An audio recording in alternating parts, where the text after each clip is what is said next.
मेरे साथ बोलिए, भारत माता की। क्यों भाई, हरदोई वालों की आवाज को क्या हो गया है? मदारी पासी की भूमि के हरदोई की आवाज ऐसी होगी क्या? मेरे साथ दोनों हाथ उठाइए, अरे अंत तक उठाइए दोनों हाथ, विजय के संकल्प की मुट्ठी भींचिए और प्रचंड आवाज से बोलिए, भारत माता की, भारत माता की, भारत माता की।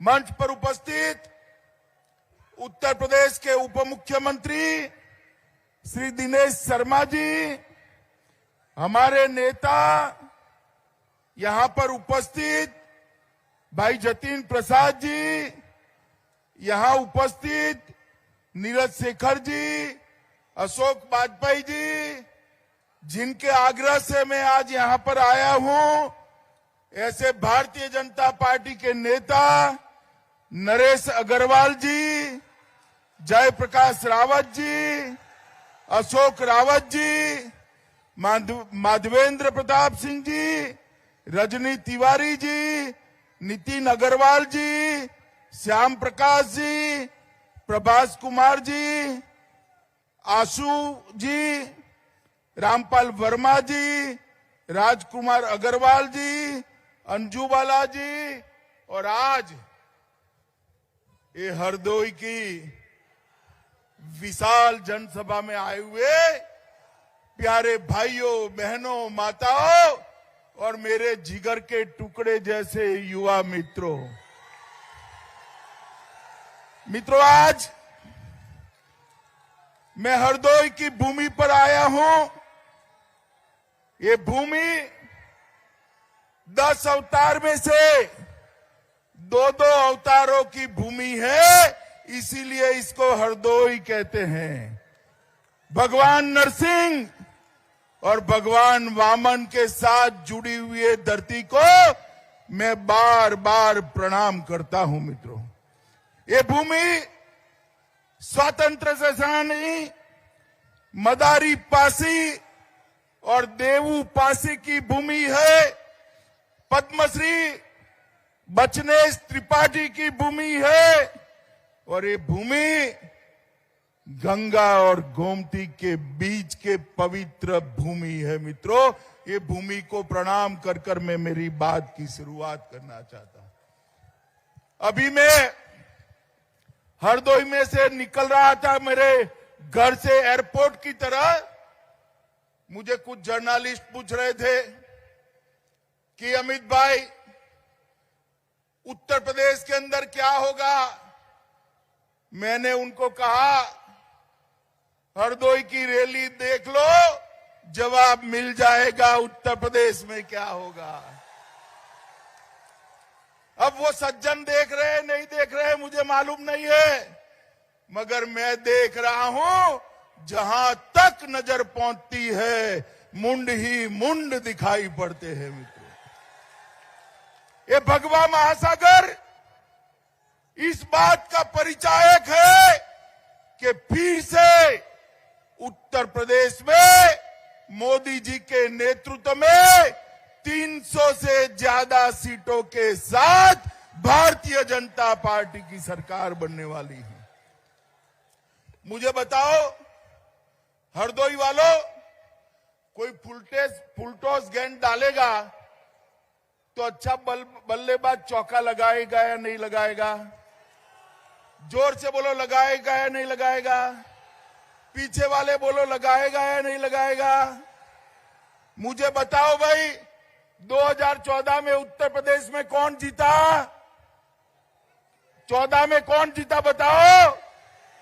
भाजपा जीती या नहीं जीती? 17 में कौन जीता? 19 में कौन जीता? और 22 में कौन जीतेगा? ये चौथी लगातार विजय सपा बसपा का सुपड़ा साफ करने वाली विजय होनी चाहिए, क्योंकि मैं आज सभी हरदोई वासियों को पूछना चाहता हूं, सपा बसपा के राज में कभी सभी समाजों का विकास होता था क्या? होता था भाई? अरे ऐसे नहीं, जोर से बोलो, होता था? होता था? सपा आती थी तो एक जाति का विकास करती थी, बसपा आती थी तो दूसरी जाति का विकास करती थी। मोदी जी आए, योगी जी आए, सबका साथ सबका विकास की गीता है। मित्रों, आज मैं यहां पर यूपी के लोगों को कहने आया हूं कि उत्तर प्रदेश के अंदर एक जमाना था जब माफियाओं का राज होता था। लोग अपने घर से निकलने में डरते थे। माताएं बहनें सूर्य नारायण के अस्त होने के पहले घर पर पहुंच जाती थी। आज 5 साल से भारतीय जनता पार्टी की सरकार योगी जी के नेतृत्व में चल रही है। 7 साल से भारतीय जनता पार्टी की सरकार केंद्र में मोदी जी के नेतृत्व में चल रही है। पूरे उत्तर प्रदेश से माफियाओं का सफाया हो गया है। जो बाहुबली पश्चिमी उत्तर प्रदेश में लोगों को पलायन करते थे, भाजपा सरकार ने वो बाहुबलियों को पलायन करा दिया है। उत्तर प्रदेश छोड़कर वो बाहुबली बाहर दिखाई पड़ते हैं। मित्रों, मैं आज यहां आया हूं तब आपको बताने आया हूं कि भारतीय जनता पार्टी ने जो कहा है वो किया है। जरा जोर से बोलिएगा, जो कहा है, जो कहा है। मित्रों, हम सालों से अयोध्या के अंदर प्रभु श्री राम का मंदिर बने, इसके लिए संघर्ष कर रहे थे। कर रहे थे या नहीं कर रहे थे? कर रहे थे या नहीं कर रहे थे? हमने कार सेवा करी, यात्राएं निकाली। अडवाणी जी राम रथ यात्रा निकले। कार सेवकों पर गोली किसने चलाई? जोर से बोलो, किसने चलाई? कार सेवकों पर डंडा किसने चलाया? डंडा चलाया, गोली चलाई। और हमें सवाल पूछते थे, यही अखिलेश जी सवाल पूछते थे 2017, 2014 में कि मंदिर वहीं बताएंगे, तिथि नहीं बताएंगे। हमें ताना लगाते थे या नहीं लगाते थे भाई बताओ? 2019 में उत्तर प्रदेश की जनता ने मोदी जी को पूर्ण बहुमत दिया और आज देखिए मोदी जी ने 5 अगस्त को राम जन्मभूमि पर मंदिर का शिलान्यास करने का काम समाप्त कर दिया। ये सपा बसपा कांग्रेस बहुत सारा प्रयास किया रोकने का। आज मैं उनको कहने आया हूं, जितनी भी है ताकत लगा दो, रोक सकते हो तो रोक लो। कुछ ही महीनों में आसमान को छूने वाला रामलल्ला का भव्य मंदिर वहां पर बनने वाला है। मित्रों,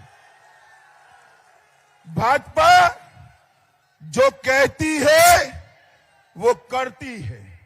मित्रों, ये समाजवादी पार्टी की एबीसीडी ही उल्टी है।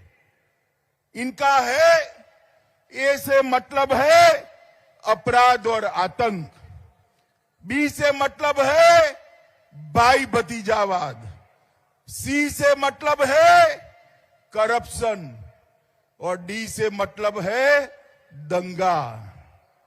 भारतीय जनता पार्टी ने ये पूरी एबीसीडी पर पानी फेरने का काम किया है। कुछ दिन पहले इनकम टैक्स विभाग ने रेड लगाई। भाई अखिलेश को पेट के अंदर बहुत मचलन हो गई। क्यों रेड लगा रहे हो? ये राजनीतिक फैसले हैं। ये राजनीतिक द्वेष के कारण रेड लगी है और आज उनको जवाब देते नहीं बनता है। ये समाजवादी अत्तर बनाने वाले के वहां से 250 करोड़ रुपया कैश मिली है। 250 करोड़ रुपया। भाई किसी ने 250 करोड़ रुपया एक साथ जीवन में देखा है क्या? देखा है? देखा है? मुझे बताओ 250 करोड़ किसका है? किसका है? ये यूपी की गरीब जनता का लूटा हुआ 250 करोड़ ये अत्तर वाले के घर से निकला है मित्रों, अत्तर वाले के घर से। अखिलेश जी, आप हमें डराने का प्रयास न करो। मोदी जी ने सत्ता पर आने के पहले कहा था कि भारतीय जनता पार्टी इस देश के अंदर से भ्रष्टाचार को नाबूद करेगी, काला धन को समाप्त कर देगी, समाप्त कर देगी। और मित्रों, आज जब रेडें हो रही हैं तो उनको पेट में मचलन आ रही है। मगर मैं कहने आया हूं मित्रों, मोदी जी की सरकार गरीब के विकास के लिए कटिबद्ध है। इसमें भ्रष्टाचारियों की कोई जगह नहीं है। मित्रों, अभी आपने देखा होगा कश्मीर की बात आती है तो उनको बड़ा बुखार आ जाता है। मित्रों, कितने सालों से 1950 से भारतीय जनसंघ और भारतीय जनता पार्टी एक विचार लेकर निकले थे कि कश्मीर हमारा है। हमारे प्रथम अध्यक्ष श्यामा प्रसाद मुखर्जी ने कश्मीर के लिए बलिदान दिया और हम नारा लगाते थे, जहां हुए बलिदान मुखर्जी वो कश्मीर। जरा जोर से बोलिए, जहां हुए बलिदान मुखर्जी। मित्रों, 370 हटाने का जब मामला आया, ये सपा, बसपा, कांग्रेस सारे लामबंद हो गए। 370 नहीं हटानी चाहिए। मैं आज भी पूछता हूं, क्यों नहीं हटानी चाहिए? आप बताओ हरदोई वालों, कश्मीर भारत का अभिन्न अंग है या नहीं है? जोर से बोलो, है या नहीं है? कश्मीर से 370 हटनी चाहिए या नहीं हटनी चाहिए? ये लोग अरुण रुदन करते रहे और मोदी जी ने देखते देखते 5 अगस्त 2019 को धारा 370 को समाप्त कर दिया मित्रों। और आज भारत माता का मुकुटमणि हमारा कश्मीर हमारे हाथ में है और हमेशा के लिए भारत के साथ जुड़ गया है। मित्रों, ये हरदोई में मैं आया हूं। अभी जब चुनाव आता है, विशेषकर कांग्रेस, सपा, बसपा, सबको बाबा साहब आंबेडकर याद आ जाते हैं। मगर एक कांग्रेस पार्टी ने बाबा साहब का अपमान करने में कोई कसर नहीं छोड़ी। उनका सम्मान करने का काम अगर किसी ने किया है तो केवल और केवल भारतीय जनता पार्टी ने किया। 14 अप्रैल को राष्ट्रीय समरसता दिन भारतीय जनता पार्टी ने घोषित किया। 26 नवंबर को संविधान दिन भारतीय जनता पार्टी ने दी। मऊ में उनके शिक्षा स्थान पर स्मारक भाजपा ने बनाया। लंदन में स्मारक मोदी जी ने बनाया। नागपुर में दीक्षा भूमि भारतीय जनता पार्टी में बनाई। दिल्ली में महापरिनिर्वाण स्थल मोदी जी ने बनाया और मुंबई में चैत्य भूमि भी मोदी जी ने बनाई। ये लोग बाबा साहब का विरोध करने वाले लोग जब चुनाव आता है दलित कल्याण की माला जपते हैं। मित्रों, मैं आप सभी को कहने आया हूं, गरीबी हटाओ की बात करने वाली कांग्रेस पार्टी 70 साल तक 4 पीढ़ी से शासन करा, गरीबी नहीं हटी। आपने 2014 में मोदी जी को चुनकर भेजा, 2019 में मोदी जी को चुनकर भेजा। आज उत्तर प्रदेश के 42 लाख गरीबों को मकान देने का काम भारतीय जनता पार्टी की नरेंद्र मोदी सरकार ने किया है। 2 करोड़ 61 लाख गरीब माताओं के घर में शौचालय बनाने का काम भारतीय जनता पार्टी की नरेंद्र मोदी सरकार ने किया है। 1 करोड़ 67 लाख माताओं को आज यहां पर बैठी है गैस का कनेक्शन मुफ्त देने का काम नरेंद्र मोदी सरकार ने किया है। आयुष्मान भारत के तहत 16 करोड़ उत्तर प्रदेश वालों को 5 लाख तक का सारा स्वास्थ्य का खर्चा फ्री ऑफ कॉस्ट करने का काम भारतीय जनता पार्टी की नरेंद्र मोदी सरकार ने किया। कोरोना आया, 130 करोड़ गरीबों को, 130 करोड़ की आबादी को फ्री ऑफ कॉस्ट टीका लगाने का काम नरेंद्र मोदी सरकार ने किया है। कोरोना आया, उत्तर प्रदेश के 17 करोड़ लोगों को 2 साल तक 1 पैसा लिए बगैर राशन देने का काम भी नरेंद्र मोदी सरकार ने किया है। और मित्रों, श्रमिकों के घर में योगी जी ने 1000 रुपया प्रति श्रमिक 230 करोड़ रुपया भेजा। मोदी जी ने हर विधवा, हर बूढ़े के अकाउंट में 1000 रुपया भेजा। नई सिंचाई की 18 परियोजनाएं करी। मेडिकल कॉलेज 30 नए बना दिए हैं और सीटों को 1300 से बढ़ाकर 3800 करने का काम भारतीय जनता पार्टी की सरकार ने किया।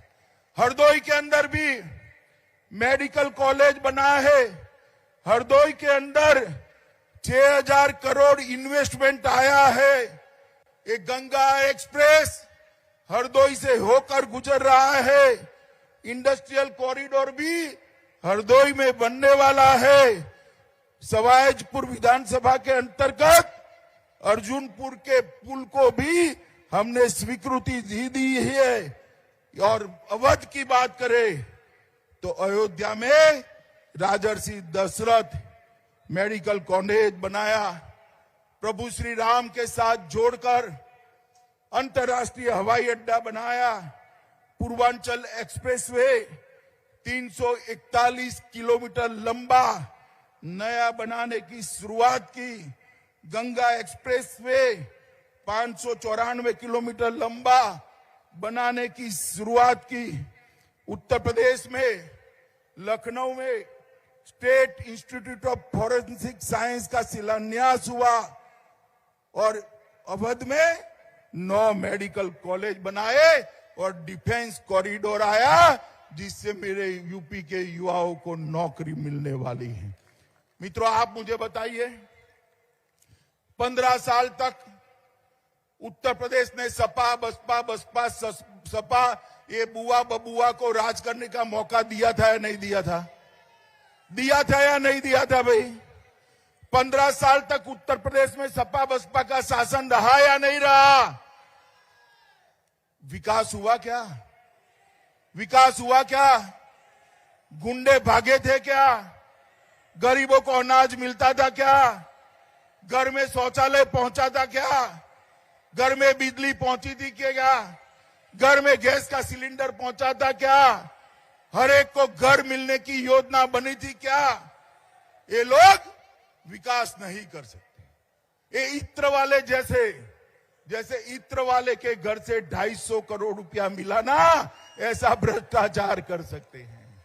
अगर उत्तर प्रदेश जो 5 साल में योगी आदित्यनाथ के नेतृत्व में आगे बढ़ा है, ऐसे इसको आगे बढ़ाना है तो फिर एक बार मोदी जी पर भरोसा कर कमल के निशान पर बटन दबाना पड़ेगा।